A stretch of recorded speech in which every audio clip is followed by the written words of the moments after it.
Hi there, Release Fire here. So I'm going to talk you through how to beat Talia in the final boss fight.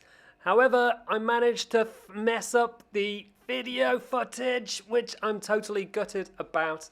I don't have it to show you, but I'm hoping the tips that I give you will help you to beat Talia. I'm expecting the video to get maybe a few dislikes because there's no video footage, but if the tips help you out, if you follow the same strategy, then please drop a like. It will be massively appreciated. So I beat Talia on hard mode, I promise you. It was really tough. She does all these crazy spin moves, and the best thing that you can do to get away from them is not to dodge, but to run away. So if you can get into a sprint mode as soon as you start to see her attacking, you'll be able to avoid them, and then you'll be able to counter with elemental batarangs.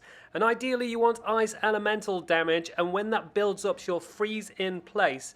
And then what you want to do is hit her with incendiary elemental damage to be able to burn her as much as possible because she's weak to incendiary. And the best way to deliver that fast and with the most impact is with your elemental momentum abilities. For Batgirl it's called Elemental Strike, and if you can do that then you'll instantly give her incendiary damage. And you can see what that looks like against the Man-Bat at the top of the Elliott Center, so you can see that after you do the incendiary damage you can do a huge amount of damage by just using standard melee combos.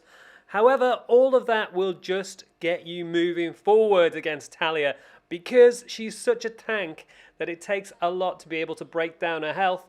However, there is a trick, or at least the way to be able to do a huge chunk of damage in bursts if you can get her positioned in the right place. So ideally what you want to do is by the end of that incendiary damage you want to have pushed her close to one of the walls. So if you angle yourself after you've frozen her in place so that when you deliver the elemental strike you nudge her closer to the wall, and then you go into a combo of light attack, light attack, light attack, heavy attack against the wall, you'll trap her in place. If you can do that and repeat that same combo, light attack, light attack, light attack, heavy attack, on loop, you should be able to do that for like maybe 5 or 6 times each time you trap her against the wall, and that'll help you whittle down her health way faster than just using the ice and the elemental strike to be able to get her in normal situations. So it's all about getting her stuck in place close to a wall so that she can't just leap out of there and get away from the damage, so that you can actually get some huge combos in. Now there are a few other moves that she does that are worth talking about. So one of them is when she goes up in the air and she's about to jump down and do a spin move.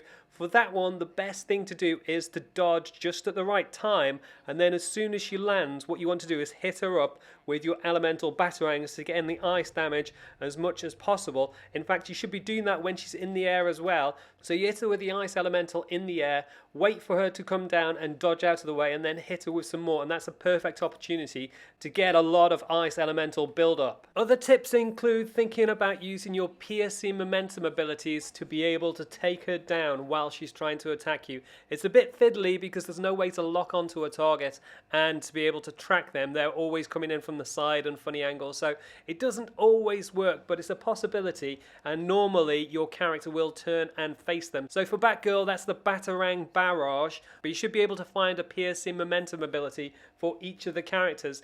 Give that a try when she's attacking you and see if that breaks her attacks. I didn't favour that process personally, but it might work for you. For me it was all about getting her stuck in a tight spot right next to the wall, and that was how I managed to deliver most of the damage. And that is how to beat Talia with my tips for Gotham Knights. Hopefully the video helps you out. If it does, drop a like below. Like I said, sorry there's no footage, but hopefully the tips will help you out.